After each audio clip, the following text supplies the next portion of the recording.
Bismillahirrahmanirrahim. Assalamualaikum warahmatullahi taala wabarakatuh. Nama saya Siti Nur Aikilah binti Abdul Rahim. Nombor matrik 060240. InsyaAllah saya akan cerita serba sedikit tentang apa itu ajaran sesat. Apa maksud ajaran sesat? Ajaran sesat ialah ajaran atau amalan yang didakwa sebagai ajaran Islam sedangkan bercanggah dengan Al-Quran dan Al-Sunnah. Dalam riwayat Al-Tirmizi, Bismillahirrahmanirrahim.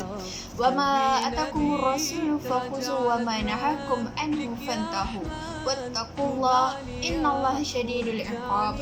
Maksudnya, hendaklah kamu mengikuti sunnahku dan sunnah para khulafa ar-rasyidin al-mahdiyyin. Maka dengan itu kita hendaklah mengikut atau menyokong Al-Quran dan Al-Sunnah. Sekiranya kita mendapati bahawa orang sekeliling kita bercanggah dengan Al-Quran dan Al-Sunnah, hendaklah kita memperingatkan dia atau mempersedarkan dia atas perbuatannya yang dilaknat oleh Allah Subhanahu Wa Taala. Seterusnya, saya akan menceritakan ciri-ciri ajaran sesat. Ciri-ciri ajaran sesat ialah mencemarkan kesucian Al-Quran dan hadis. Contohnya, memansuhkan atau mengubah, membuat tafsiran, menyeleweng. Selalunya ajaran sesat akan mengubah Al-Quran atau isi-isi yang terkandung dalam Al-Quran mengikut ciptaan mereka tersendiri. Selain itu, mereka juga mendewa-dewakan pemimpin sehingga menganggap dia Nabi atau Tuhan. Kita sedia maklum bahawa Allah itu adalah Maha Kuasa, Maha Agung. Allah adalah pencipta sekalian alam. Jadi tiada siapa yang boleh tanding Allah atau mengaku dirinya sebagai Tuhan, kerana dalam surah Al-Ikhlas, Bismillahirrahmanirrahim, Qul huwallahu ahad, sesungguhnya Allah itu adalah satu. Ia tiada anak, tiada keluarga dan ia tidak berkahwin. Jadi tiada siapa yang boleh menandingi Tuhan Subhanahu Wa Taala. Sesungguhnya Allah itu adalah Allah yang Maha Kuasa, lagi Maha Agung. Yang seterusnya, mengubah bentuk-bentuk ibadat solat. Seperti solat hanya menggunakan niat dan berpuasa di bulan Ramadan hanya 19 hari sahaja. Sesungguhnya kita sedia maklum bahawa bulan Ramadan ada 30 hari. Jadi kita wajib berpuasa 30 hari melainkan orang yang uzur. Dan mereka yang melakukan atau terpesong dengan ajaran sesat hanya menggunakan niat sahaja dan mereka tidak perlu menunaikan salat sempurna seperti ahli sunnah wal jamaah. Jadi kita sedia maklum bahawa hal ini adalah ciri-ciri ajaran sesat yang perlu kita jauhi atau perlu kita elakkan jika kita ternampak orang sekeliling kita melakukan ciri-ciri tersebut, ataupun kita boleh melaporkan perbuatan tersebut kepada pihak yang berkuasa untuk mengambil pencegahan. Seterusnya, saya akan masuk dengan punca ajaran sesat. Apa itu punca? Kenapa berlaku punca ajaran sesat?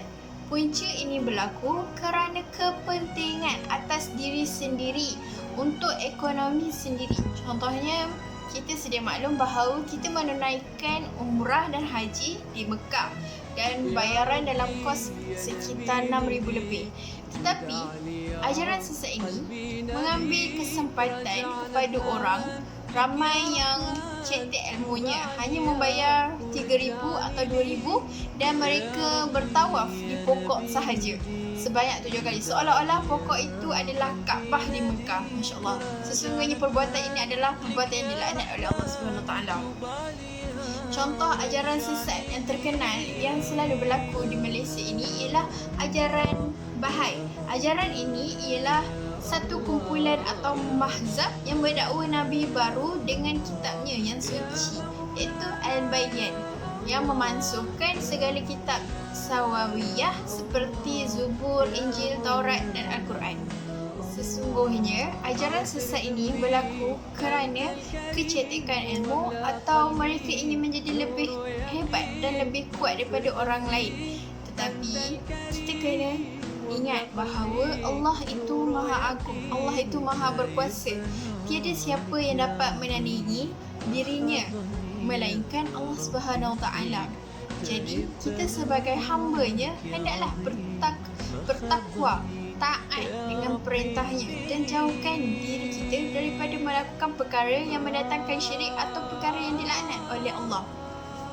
Sesungguhnya ajaran sesat itu adalah ajaran yang sangat-sangat yang diharamkan atau tak perlu kita contohi. Firman Allah dalam surah Al-Hajj, A'udzubillahi minasyaitonirrajim. Bismillahirrahmanirrahim. Wa ma atakumur rasul fakhuzuhu wa ma nahakum anhu fantahu. Wattaqullah innallaha syadidul iqab. Maksudnya, dan apa jua perintah yang dibawa oleh Rasulullah SAW kepada kamu, maka terimalah serta amalkan. Dan apa jua yang dilarangnya, kamu melakukannya, maka patuhilah larangannya. Dan bertakwalah kamu kepada Allah. Sesungguhnya Allah amatlah berat azab siksanya. Jadi, itu sahaja daripada saya. Sekian. Assalamualaikum warahmatullahi wabarakatuh.